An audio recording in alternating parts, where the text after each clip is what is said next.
இப்போ இந்தியா கூட்டணியை பொறுத்த வரைக்கும் சார், பாஜக வீழ்த்துவதற்கு ஒரு மிகப்பெரிய வியூகத்தை இந்த முறை கையாண்டாங்க. இப்போ இந்த கடைசி கட்ட தேர்தலின் போது கூட இந்தியா கூட்டணி தலைவர்கள் சந்தித்து பேச்சுவார்த்தை மேற்கொண்டாங்க. அதில் பாஜக தரப்பில் அவங்க அந்த பேச்சுவார்த்தையின் பிறகு செய்தியாளர் சந்திப்பின் போது அவங்க முகத்தில் ஒரு சிரிப்பு எதுவுமே இல்லை. அவங்க தோல்வியை அவங்க உணர்ந்துட்டாங்க அப்படிங்கிற மாதிரி பாஜக தரப்புலாம் சொல்லப்பட்டது.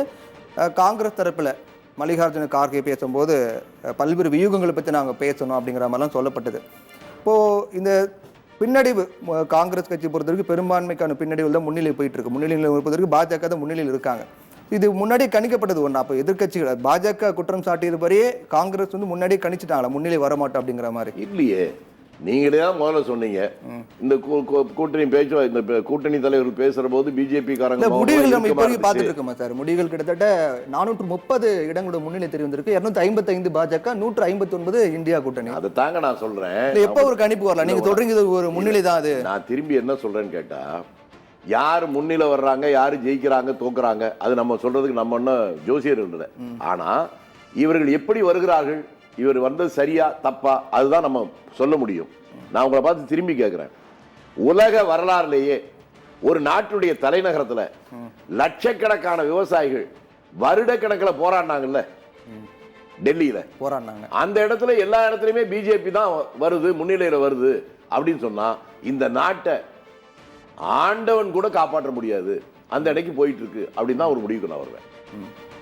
ஏன்னா மக்கள் பாதிக்கப்படுகிற மக்களுடைய எதிர்விளைவு என்னன்னு தான் பார்க்க முடியும்.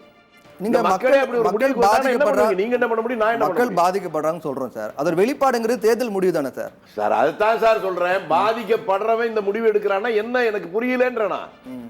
பெட்ரோல் விலை 70 ரூபாய் 60 ரூபாய்க்கு விற்கிற போது நான் பாதியா குறைப்பேன்னு சொல்லிட்டு இன்னைக்கு 100 ரூபாய் மாத்திருக்காங்களே. அப்போ எல்லாரும் சந்தோஷப்படுறாங்க. இந்த வாக்கு எண்ணிக்கையிலும் தேர்தல் முறையிலும் முறைகேடு நடந்திருக்கு அப்படின்றது சொல்ல வரீங்களா? நீங்க தான் சொல்றீங்க, நான் சொல்லல இதுவரையிலும். இல்ல இப்போ மக்கள் முடிவு என்ன புரியலன்னு சொல்றீங்களே. மக்களே அவர்களே குழம்பி போய் போடுறாங்களா என்னன்னு சொல்லல. ஒருவேளை நீங்க சொல்ற மாதிரி முறைகேடு இருக்கோ என்னவோ. இல்ல நான் சொல்லல. அத மக்கள் காங்கிரஸ் தரப்புல அந்த மாதிரி குற்றச்சாட்டுலாம் இருக்கு. நீங்க சொன்னதுதான். இல்ல நீங்க மக்கள் இப்படி நினைக்கிறாங்களா ஏன்னே தெரியலன்னு நீங்க சொல்றீங்க இல்லைங்களா? அதுக்கு நான் சொல்ல வரேன்.